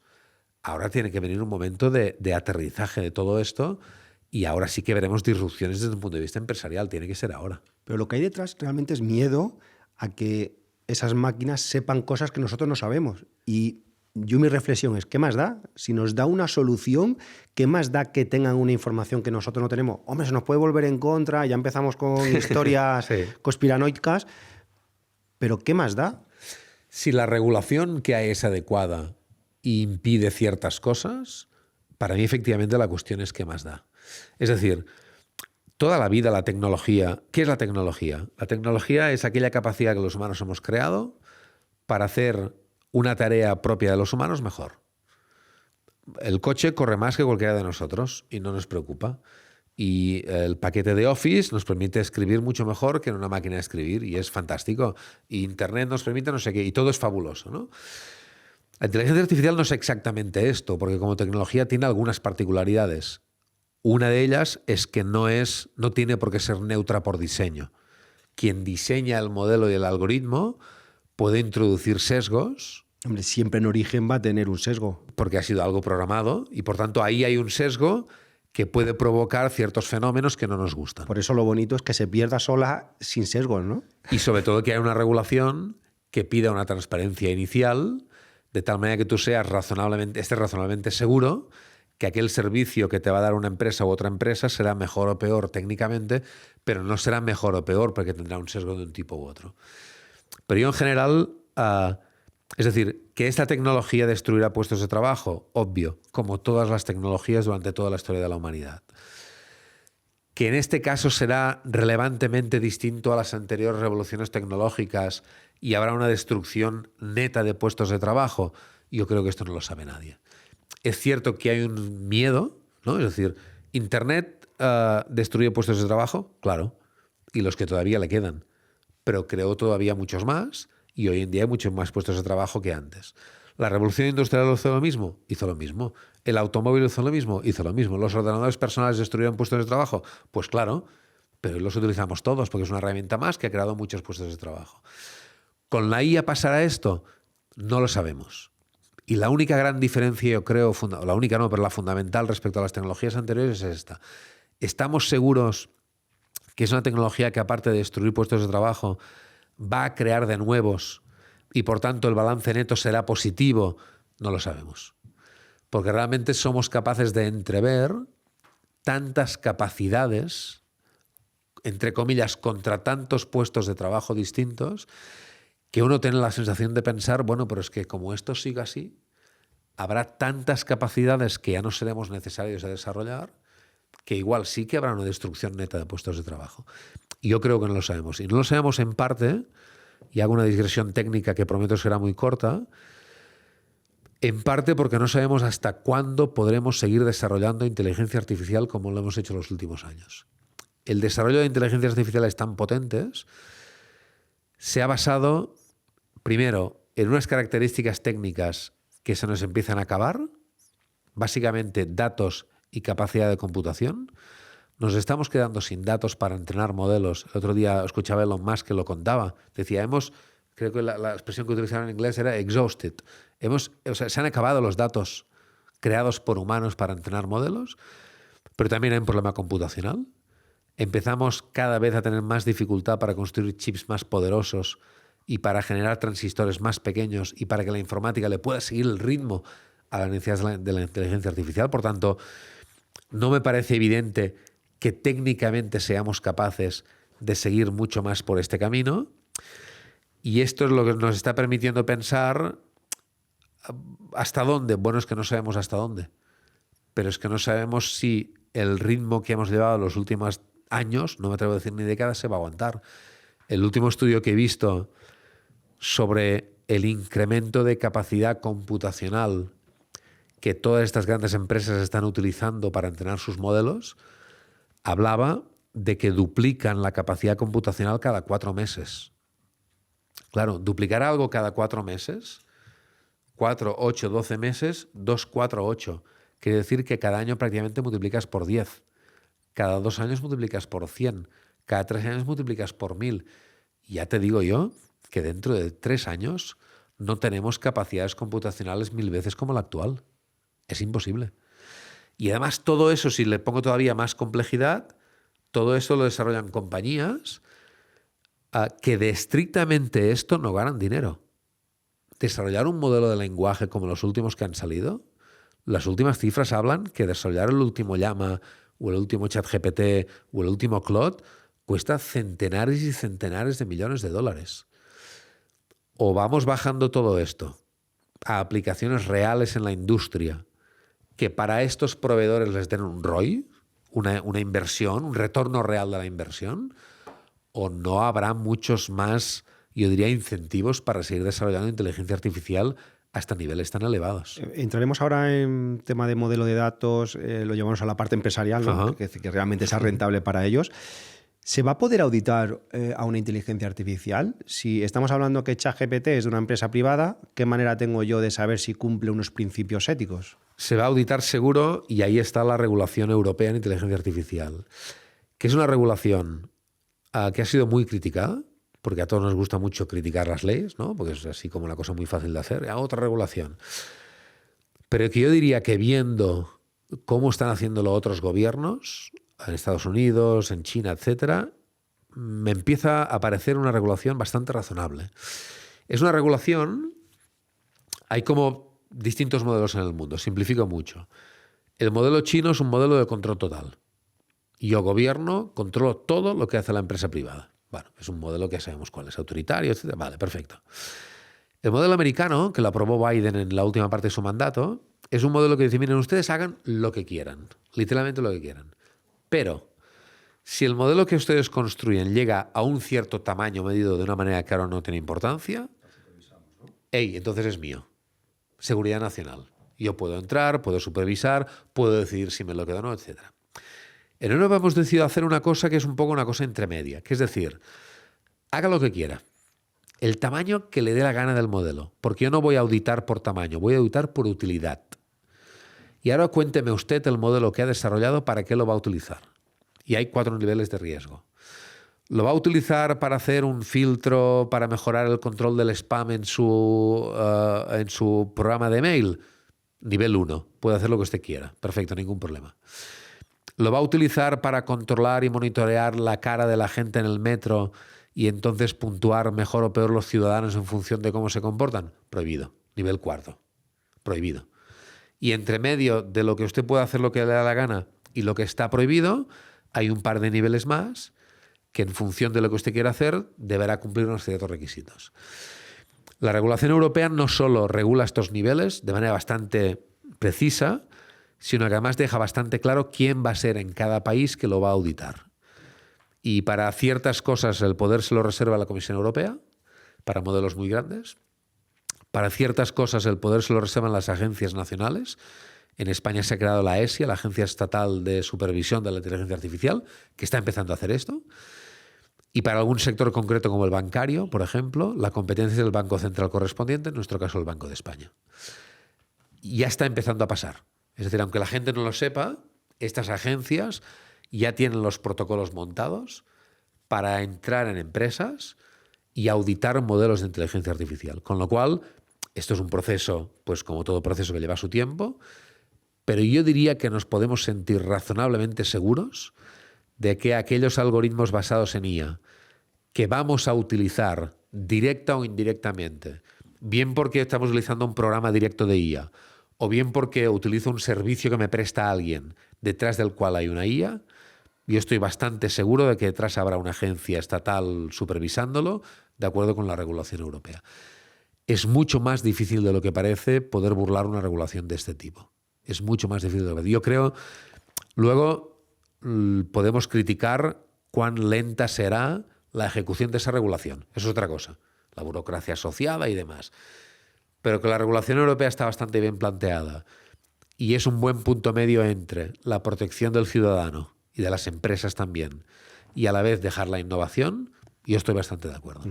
Quiero poner encima de la mesa y compartir contigo mi visión, mi experiencia. Ajá. En septiembre del año pasado me llevé a parte del equipo a San Francisco. Fuimos a la feria internacional que hacía Salesforce, donde mostraban esos primeros agentes IA llevándolo al ámbito empresarial. Ajá. Yo vine preocupado, porque además nos habíamos montado en un Waymo, y entonces ya era como coche autónomo, esto va solo, todo lo que allí vimos. Llegamos aquí, yo lo primero que dije a todos los compañeros es empezar a utilizar en el despacho pues, Gemini, ChatGPT. Entré un poco en una zona oscura de, ostras, es que como tú decías, ¿no? Y cada 2 meses o cada mes era una novedad. Desde septiembre hasta febrero ha sido una locura en estos LLM. Empecé a ponerme un poco nervioso porque hacías preguntas y dices, ostras, pues es que esto es lo que me pregunta mi cliente, se lo pregunta a ChatGPT y le puede responder sobre un contrato jurídico, un divorcio, un tema que tiene de una herencia. Y empecé a ver cómo se estaban montando, sobre todo en nuestro sector, y nos siguen muchos que se dedican a la parte fiscal, a la parte laboral, a la parte contable, hay mucho de datos, y empecé a investigar cómo estaban evolucionando las grandes empresas a intentar ordenar muy bien los datos, ¿no? Es decir, los datos son esenciales. Creo que ahora vamos a tener otra oleada importante del concepto del dato, la centralización, ahora se habla de la gobernanza. Y ahí me entró otra vez la alegría diciendo, ostras, volvemos otra vez a cuando montábamos los Power BI, a tener estructuras de datos, a tenerlos muy bien relacionados, a poner guías, a poner instrucciones, Ahora se está hablando mucho de la capa semántica para intentar anotar bien los datos. Para intentar explicar a la inteligencia artificial cómo funciona, cuál es el contexto, cuál es el modelo. Incluso ya ayer leía, y lo compartí en un grupo de Slack, que estamos más de 1.500 directores de despachos, que ya se está hablando del A2A, de agente a tu agente, en el sentido de cómo se van a tener como una tarjeta de identificación cada agente, como si tuviesen su DNI o algo. Incluso se está hablando de, oye, si yo he creado un agente aquí, ¿por qué tengo que crear otra vez un agente aquí? Oye, pues lo mejor es que yo te dejo mi capa de agente, es como si yo llevas un empleado a esta empresa, utilízalo y el empleado vuelve. Y entonces me empezó a entrar un poco de alegría porque dije, ostras, esto va de datos. Y entonces, ¿para qué quiero un buen fiscalista? Que también, pero a lo mejor lo que necesito es un buen matemático, un buen ingeniero. Y hace unos días vimos todos en la prensa que los profesores en los colegios de matemática estaban empezando a abandonar su condición de profesor para irse a la empresa privada. Es como si volviese otra vez el mundo de las matemáticas, ¿no? Son perfiles muy buscados, muy buscados. Yo diría, cogiendo la... Quería compartir contigo esta reflexión, a ver qué opinas. Es que me parece muy acertada. Te la estructuro como yo la tengo en la cabeza, ¿vale? Pero la cosa efectivamente va hacia donde tú dices. Cuando a veces alguna empresa, las grandes empresas lo hacen bastante bien solas, ¿no? Pero una empresa más mediana o así, a veces me pide, oye, ¿tú cómo lo harías? ¿No? Exactamente, ¿vosotros cómo lo orientaríais? Yo siempre les monto el siguiente esquema que acaba donde tú dices, ¿no? Que es decir, mira, tienes que hacer 4 cosas, básicamente, cualquier empresa. La primera cosa que hay que hacer es empezar un proceso de formación de todos tus profesionales. ¿Verdad que hace 20 o 25 años nos pasamos todos unos cuantos años formando a nuestros empleados en Office y en Internet y en Excel y en Access y en no sé qué? Pues ahora pasará lo mismo. Durante los próximos años, esto tendrá una curva de aprendizaje. Tú no sé si necesitarás matemáticos, pero lo que no te podrás permitir es que tu fiscalista no sea competente en el uso de las herramientas de IA. Por lo tanto, hay una primera acción que seguro que como compañía tienes que hacer, da igual que seáis 10 o que seáis 50, que es hacer un pequeño plan de formación de todos tus empleados en competencias básicas en inteligencia artificial. Primer pilar. Segundo pilar, lo que llevamos a veces la formación en herramientas corporativas o la IA en herramientas corporativas. Es decir, no solo tu fiscalista o tu especialista en laboral tiene que saber utilizar bien estas herramientas, porque no vale pedirle a ChatGPT, hazme un contrato de tal, de no sé qué. Tienes que saber hacerlo bien. La segunda cosa es, has comentado Salesforce. Todo el mundo tiene su Salesforce, su CRM, su SAP, su no sé qué. No te vas a poner tú como despacho a desarrollar esto. Lo que sí puedes hacer es pedirle a tu proveedor, oye, ¿cuál es tu roadmap? ¿Qué aplicaciones basadas en IA vas a incorporar en tu producto que me estás vendiendo como un SaaS en los próximos años? Y yo como compañía tendré que hacer un plan, porque no lo podré comprar todo inmediatamente y al mismo tiempo. Quizá les tendré que decir a los de marketing, mira, hasta el año que viene no podemos actualizar la herramienta que estáis utilizando porque prefiero coger a los de legal o a los de operaciones y actualizar porque SAP me ha dicho que viene este módulo que para mí será muy importante, ¿no? Por lo tanto, pero hagamos un paréntesis. Fíjate que incluso los proveedores tecnológicos también están preocupados porque hasta ahora ellos tenían la ventaja competitiva de montar un software que al final los programas tradicionales es algo muy simple, que es una base de datos con unas tablas, unos campos, unas relaciones, sí.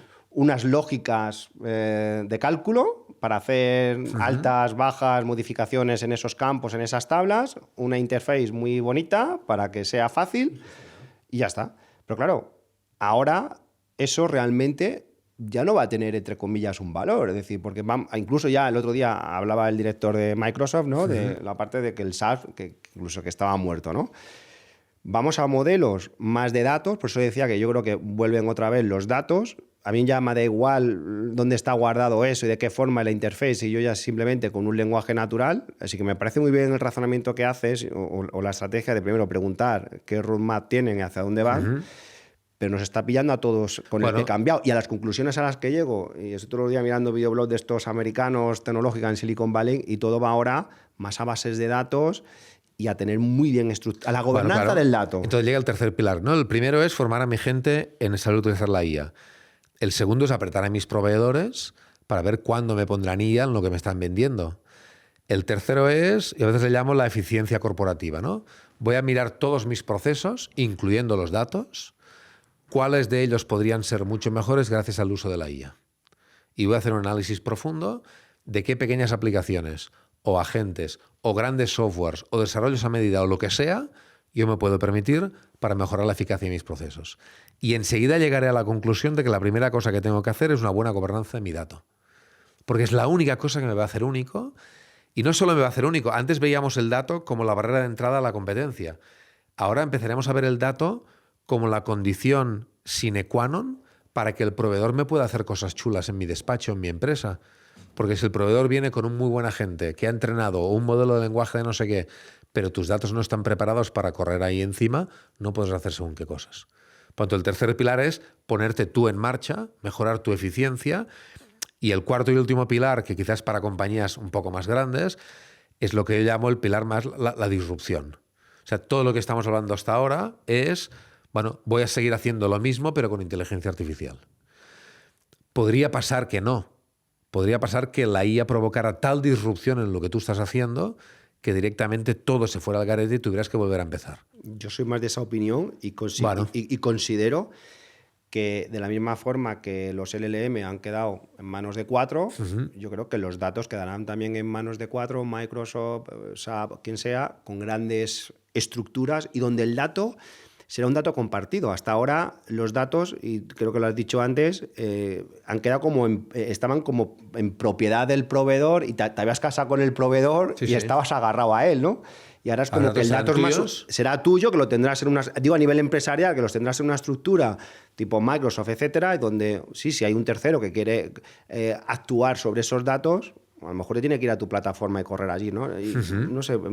Y ahí se abre todo lo que es la lógica del federated learning, que le llaman, que es el hecho de decir, yo puedo entrenar modelos cogiendo muchos datos, me los llevo y yo entreno, o yo cojo mi algoritmo y voy a donde están tus datos, eso es, que vaya aprendiendo de cada sitio.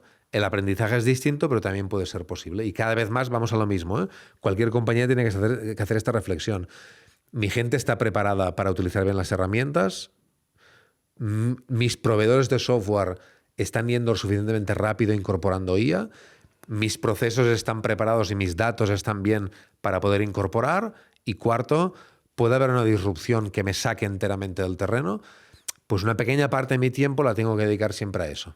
No sea que esté muy preocupado por formar mi gente en utilizar ChatGPT para hacer contratos, me lo invento, pero es que me viene una que simplemente es que voy a dejar de hacer contratos porque el futuro es otra cosa, ¿no? Me lo invento, no tengo la menor idea. Y siempre intento decirle a las compañías que estas 4 cosas son 4 cosas que en paralelo hay que hacer. Si uno no tiene un poco una guía de este tipo, puede ser este esquema, puede ser cualquier otro esquema, pero si uno no se monta una guía de este tipo, es que puede acabar ahogado, puede acabar totalmente sobrepasado, porque la que te empiezas a meter, a escuchar, a leer y a mirar, es que literalmente cada día aparece una cosa aparentemente nueva que te hace pensar que tú como empresa no tienes sentido, o que tu negocio se va a acabar, o que no sabes dónde vas a ir a parar. Bueno, están pasando cosas en una capa de alta investigación y de mucha disrupción, pero yo insisto en lo que decía antes. Vale, ¿y tu vida diaria ha cambiado? Todavía no. Bueno, ahora vienen esos 2, 3, 4, 5 años donde los más espabilados aprovechando todo esto para su negocio pegarán un salto y aquellos que no formen a su gente, que no hagan estas reflexiones, pues seguramente se quedarán atrás. Pero también pasó con Internet. Las tiendas que no vendían online se quedaron atrás, las que vendieron sobrevivieron, algunas se crearon nuevas. Quizá lo que pasó es que con Internet tardamos 10 o 15 años y con la IA igual en 3 o 4 años va a cambiar todo. Pero siguen siendo unos periodos de tiempo razonables teniendo en cuenta el tiempo de vida humano, no el tiempo de vida de los algoritmos.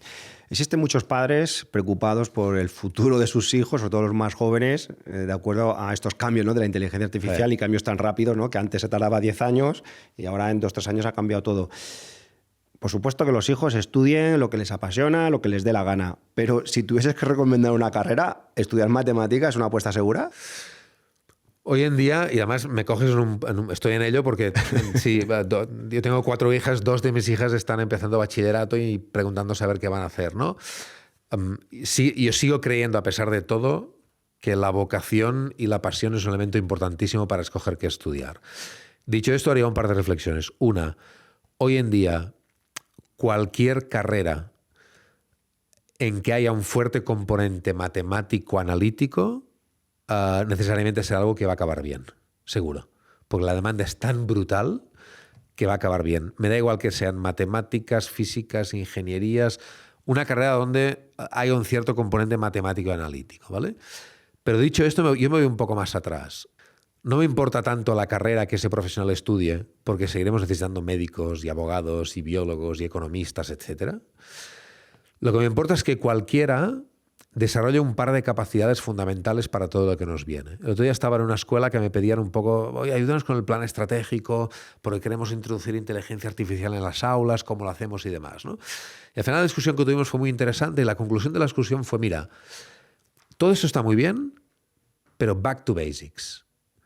Y back to basics quiere decir que cualquier chaval que salga de nuestras aulas tiene que tener dos competencias fundamentales súper sólidas, que son la competencia matemática y la competencia lectora.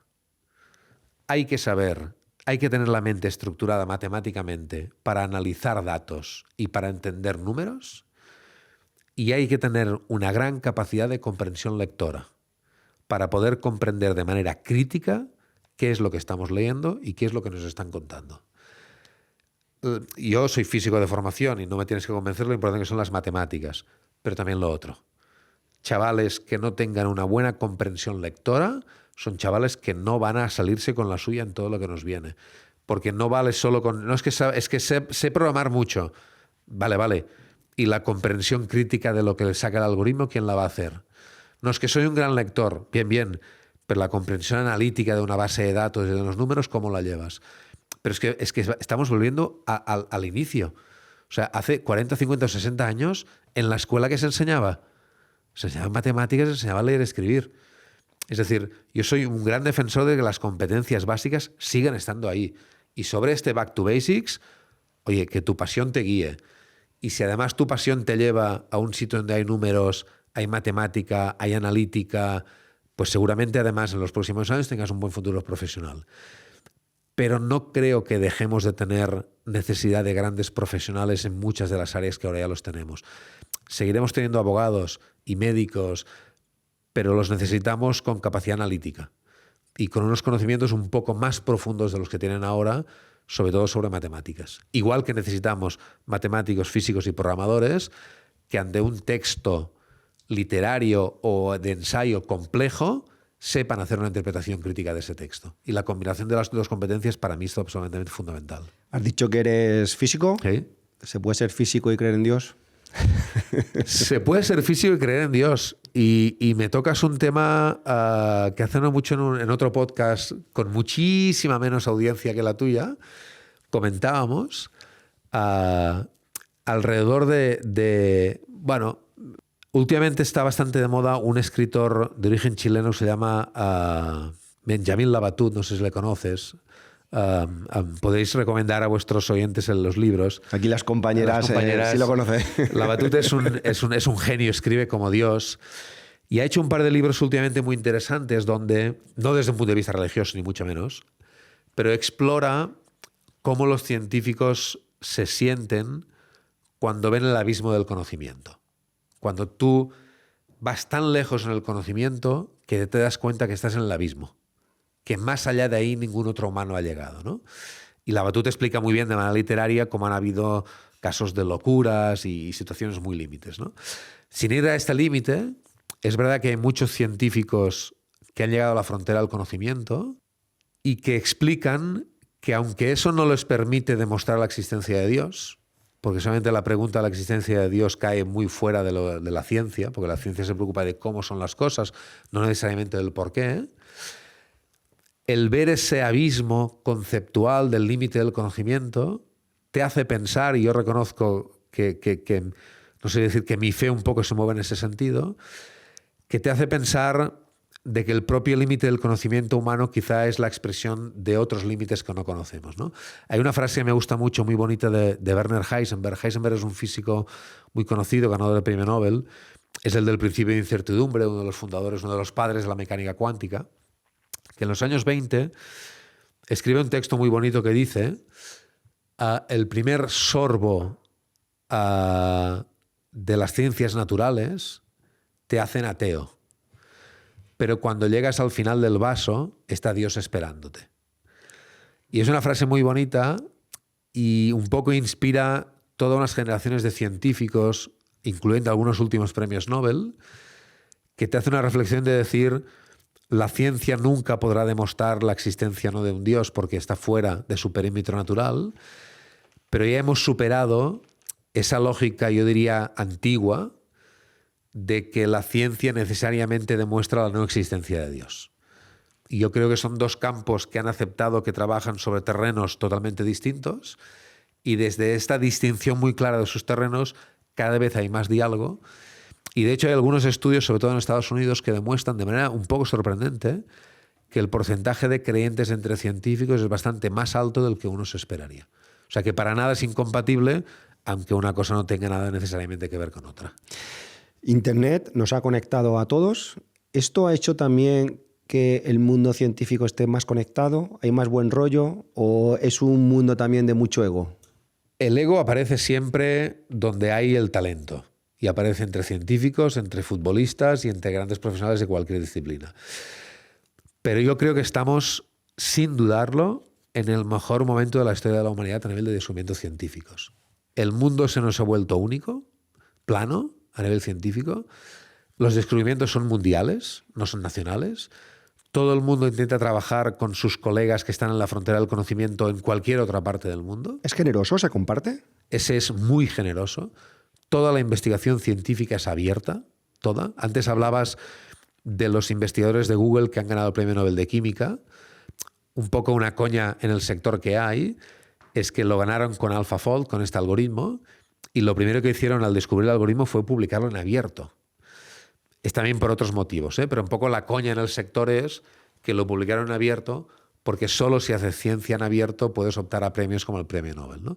La propia lógica científica, claro que hay competencia, claro que quieres ser el primero en llegar a descubrir una cosa, pero los problemas hoy en día además son tan complejos que solo a través de la colaboración puedes avanzar.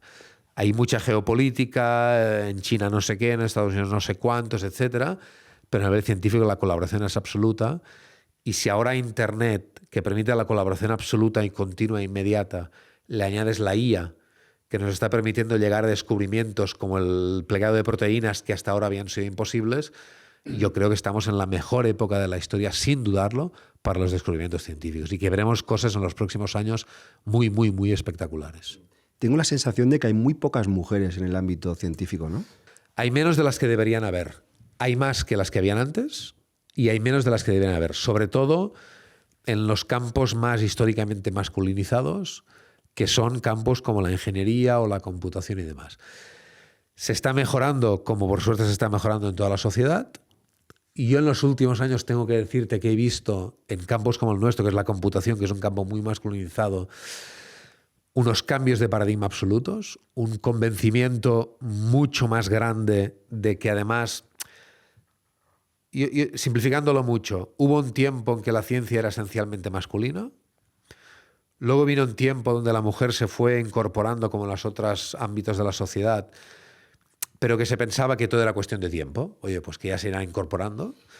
Y ahora ya estamos en una época donde por suerte ya tenemos todos claro que el papel que la mujer debería jugar en la ciencia todavía no lo juega y que no es solo cuestión de tiempo.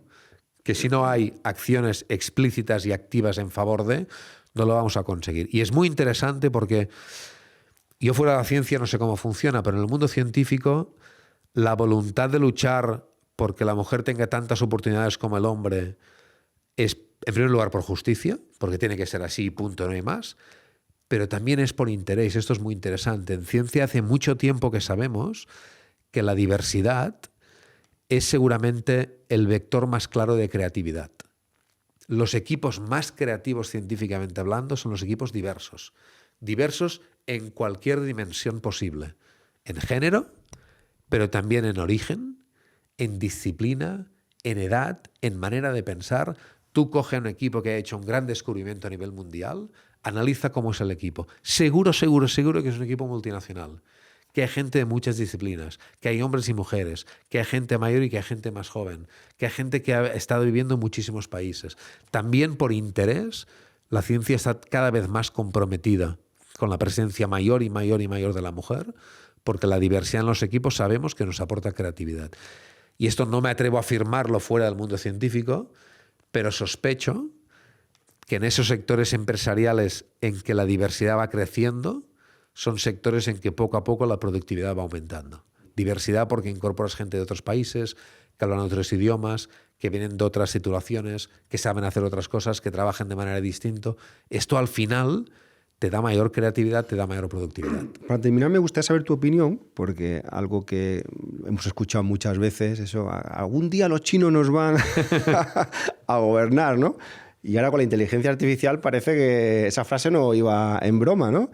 ¿Qué tienen realmente? ¿Qué características o qué forma de trabajar tienen para que ahora mismo nos estén sorprendiendo a todos con esos avances en la IA? China es un país que no solo en la IA, en la mayoría de tecnologías profundas, lo que llamamos el Deep Tech, está como mínimo tan avanzado como el mundo occidental. Y digo como mínimo. El por qué es difícil de decir, porque además, claro, China, hablamos de China como si fuera una provincia. China es 3 veces Europa, ¿no? Por lo tanto, es muy difícil y cualquier respuesta será necesariamente simplificadora. Pero yo diría que en el caso de la ciencia y la tecnología, ha habido algunos elementos en las últimas décadas que han ayudado mucho a que esto sea así. Y me gustaría destacar 2. Uno, la inversión en ciencia y en tecnología en China no ha parado de crecer en las últimas décadas, y esto va de dinero, aunque no, esto va de dinero, ha crecido muchísimo la inversión. China ha sido muy ambicioso como país en la recuperación de talento expatriado, y lo que decía antes de la diversidad, China llevaba décadas enviando a mucha gente a formarse fuera, y ahora mucha de esta gente formada en el mundo occidental, en los mejores laboratorios del mundo, está volviendo. Y cada vez más hay gente occidental que va a trabajar ahí. Por lo tanto, China ya ha entendido que el intercambio de talento es algo muy importante. Y tiene un sistema de gobernanza muy top-down, tremendamente vertical, que desde un punto de vista seguramente de valores democráticos no casa con lo que a nosotros nos parece. No es un país democrático con lo que a nosotros nos parece. No hay elecciones libres, no hay partidos políticos, no hay libertad de expresión, etcétera, etcétera, etcétera. Pero a la hora de gestionar yo diría la estrategia científico-tecnológica como país es tremendamente eficiente. El otro día con una entrevista similar a esta, alguien me decía, ¿tenéis suficiente dinero para hacer el trabajo que tenéis que hacer? Y yo le decía, mira, ¿sabes qué? No es que me falte dinero, es que me sobra burocracia. En Europa y en el mundo occidental en general, yo no diría que haya un problema, que el primer problema en la lista sea la inversión.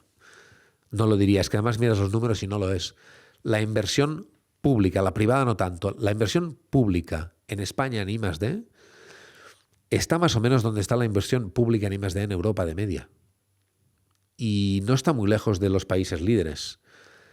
Pero la gobernanza, la sistemática, la burocracia, los procesos del mundo occidental, en particular de Europa, en particular de España, empiezan a ser la principal diferencia con lo que pasa en otros sistemas mucho más autocráticos si quieres como el chino, donde todo está en top-down, que de la toma de decisiones a la ejecución de las mismas hay burocracia como en cualquier país, sobre todo si es grande, pero son decisiones que se toman y se ejecutan mucho más rápido. Ponme un ejemplo de burocracia en Europa.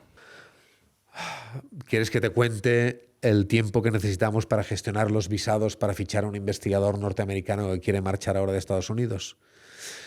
Se le quita las ganas ya cuando se lo dan, ¿no? Claro.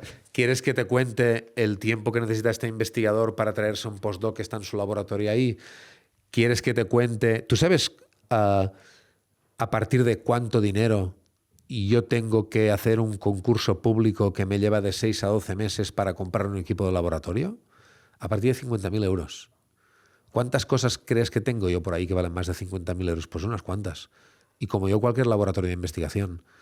Es decir, el hecho de que la investigación sea un bien público, que lo es, y por tanto reciba dinero público y esté en el entorno público, esto pasa así en todos los países del mundo desarrollado, en todos, Occidente y Oriente, hemos confundido este hecho con el hecho de que se le tenga que aplicar sobre el mundo de la investigación las leyes del sector público. Entonces, yo no puedo estar comprando un supercomputador con la misma ley de contratos públicos con que cualquier ministerio compra un paquete de folios. Es ridículo, ¿eh? Y estoy exagerando, pero ya me entiendes cuál es la idea. Entonces hay países como China, como Estados Unidos, como Israel, como algunos, que han conseguido establecer un entorno administrativo burocrático de tal manera que, aunque es sector público, no se ven sometidos a las lógicas burocráticas de la administración.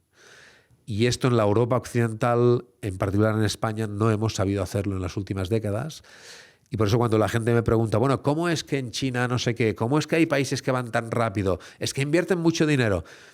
Bueno, invierten bastante dinero, pero el punto fundamental no es este. El punto fundamental es que han conseguido gobernanzas tremendamente eficientes y eficaces en cuanto a la I+D. Y el problema es que en nuestro caso, que tenemos sistemas democráticos muy fuertes, no hemos sabido combinar esto con sistemas de gestión pública mucho más eficaces. Lo intentamos, medio lo conseguimos, pero todavía todo es demasiado complicado. Pues al ritmo que va esto y al ritmo que va la inteligencia artificial y la competitividad que tenemos por delante... Quizás la IA nos ayuda. Quizás algún día la IA nos puede reformar parte de la administración para ayudarnos a hacer estas cosas más rápido. No quiero terminar sin preguntar qué cuesta este cacharro del Mare Nostrum. Mira, un Mare Nostrum... es que me quiero comprar uno, entonces por pues saberlo. Mira, si quieres comprar uno, tendrás que ir al banco, pedirte un crédito seguramente. Un Mare Nostrum de este tipo, el coste de la factura está entre 150 y 200 millones de euros. Un renting, ¿no? No, es factura comprada directamente. Sí. Y luego tienes que contar que cada año el 10% de esto lo necesitarás para mantenerlo. Porque la energía que necesita, más todas las licencias de mantenimiento, más el personal para hacerlo funcionar, etcétera, te cuesta entre 15 y 20 millones al año, que es un 10% de lo que te cuesta la adquisición. ¿Quién es el fabricante? No hay ninguna empresa en el mundo que te pueda fabricar un ordenador de estos entero. Entonces hay lo que se llama un integrador. Un integrador hoy en día puede ser Atos, como es el caso de nuestra máquina, que ahora es Eviden, una empresa francesa. Puede ser Dell, puede ser IBM, puede ser Lenovo. Y dentro tiene tecnología que puede ser Intel, que puede ser Nvidia, que puede ser IBM, que puede ser Fujitsu. De hecho, que típicamente son todas las que te he dicho combinadas. Porque uno te pone la mejor memoria, otro la mejor GPU, otro la mejor CPU. Por tanto, es como... Todas veces decimos que comprar un ordenador es como diseñar una paella. No hay nadie que te cultive arroz y que te cultive gambas y que te haga la carne y que te tal. Habrá un chef que te comprará todos los ingredientes y te habrá una buena paella, ¿no? Bueno, pues un poco en eso estamos. Nos acompaña hoy mi compañera Marta, que quería estar hoy para escuchar porque le apasionan estos temas y quiero que la última pregunta te lo haga ella. Venga. Vale, de aquí a 5 años, más o menos, 10, ¿cómo imaginas la relación entre la IA y la ciudadanía? Es decir, una relación de dependencia, de colaboración o de supervisión. Yo te diría que cuando trabajas tanto en este campo, la prudencia te lleva a decir que dentro de 5 años nadie sabe nada. Por lo tanto, no sé cómo lo imagino. ¿Cómo me gustaría imaginármela? Me gustaría imaginármela como una relación fundamentalmente de colaboración. Lo que a veces a nosotros nos gusta llamar de cointeligencia. Donde haya una regulación pública que nos permita estar seguros que las herramientas que utilizamos cumplen lo que tienen que cumplir y que estas herramientas sean tremendamente potentes para combinar su inteligencia con la nuestra, de tal manera que aquello que no aporta valor añadido nos lo podamos ahorrar. Me imagino que dedicaremos mucho más tiempo a hacer cosas mucho más interesantes que las que a veces ahora utilizamos y que a la vez esta inteligencia artificial nos aporte mucho valor en cosas que nosotros ahora no sabemos hacer. Por lo tanto, lo que no aportamos valor, que lo haga ella, lo que no llegamos porque no somos capaces, que lo haga la inteligencia artificial, y que nosotros colaborando nos podamos centrar en aquello que tiene valor añadido. Y tú antes hablabas de la felicidad un poco, y también aquello que nos dé un propósito. Porque al final deberíamos ir cada vez más en que nuestro tiempo lo dedicamos a cosas con propósito y aquellas cosas donde no somos imprescindibles ni necesarios, haya nuestra cointeligencia que nos ayuda a que estas cosas se hagan, ¿no? Me alegra que saques este tema porque siempre preguntamos para terminar este videoblog a nuestros invitados qué es para él la felicidad. ¿Qué es para ti la felicidad? ¿Qué te da felicidad? Bueno, para mí la felicidad es pasar tiempo con mis hijas y pasar tiempo en familia, eso es obvio. Pero en parte es porque creo que la felicidad te la da el propósito. Y mi propósito siempre ha sido contribuir de manera muy modesta a que mis hijas tengan un mundo mejor que el que hemos tenido nosotros, que es un mundo mucho mejor que el que tuvieron nuestros padres. Y yo no estoy para nada de acuerdo con esas ideas un poco pesimistas que a veces parece que tenemos en nuestra sociedad, de que no, nuestros jóvenes lo tienen peor que nosotros porque no sé qué. Yo creo que estamos ante la época más llena de oportunidades que ha visto nunca nuestra especie. Vamos a vivir más años que nunca ha vivido nuestra especie. No nos damos cuenta, pero pre-COVID, cada 3-4 años ganábamos un año de esperanza de vida. Es una absoluta barbaridad. El otro día escuchaba a alguien que decía, un americano que decía, que lo importante es vivir 10 años más, porque dentro de 10 años vamos a curar todo con inteligencia artificial. Yo creo que esto es una exageración, pero la lógica es que vamos a un mundo con muchas más oportunidades, con mucha mejor calidad de vida, y donde si lo hacemos un poquito bien, y este tiene que ser nuestro propósito, dejaremos a nuestros hijos y hijas un mundo todavía mucho mejor que el que nuestros padres nos dejarán a nosotros. Y este tiene que ser nuestro propósito, y esto es lo que a mí me da la felicidad. Y encima sin currar, ¿eh? ¿Qué más quieren? ¿Qué más quieren, no? Muchísimas gracias, Josep, por estar aquí hoy con nosotros, por compartir tu valioso tiempo.